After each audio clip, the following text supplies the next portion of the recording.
Welcome to Dr. Maya Podcast. The podcast is the keynote address by the chairman, Dr. Kadiyali Srivatsa, pioneer of digitalizing patient-centered care, at the EuroCon conference in April 2018 in Rome, Italy. This is the abstract. We were preoccupied with whether or not we did not stop to think if we should.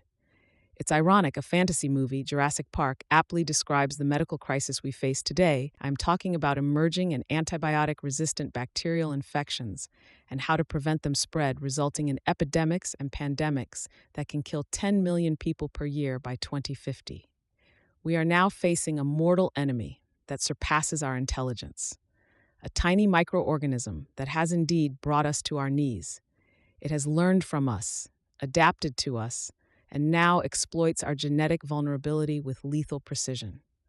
Pharmaceuticals, medical device manufacturers, the government, and doctors have started accepting and acknowledging this as a significant crisis in the 21st century.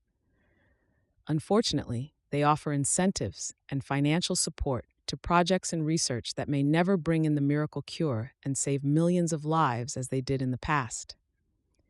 By not guarding the miracle drug as custodians, we allowed antibiotics to fatten chickens and treat animals, encouraging nurses to use our clinical skills to diagnose illness, prescribe medicines, and chemists to sell antibiotics without the prescription. We have now lost the only drug that helped us fight infections, learn more about our body, make advances in medicine possible, perform surgical procedures, transplant surgery, IVF, and save millions of people. My mission is to help encourage members of our profession to share knowledge, innovate, and develop products and methods to fight infection.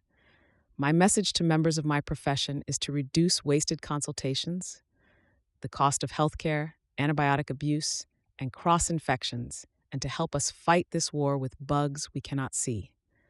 I hope to discourage people in power, institutions, and pharmaceutical companies from this dream of inventing a miracle cure, tests, investigations, and talking about boosting immunity, knowing the bugs are brighter, stronger, and well adapted to survive, and thinking of alternate strategies of integrating innovations to identify infected individuals and isolate them to protect humanity initially.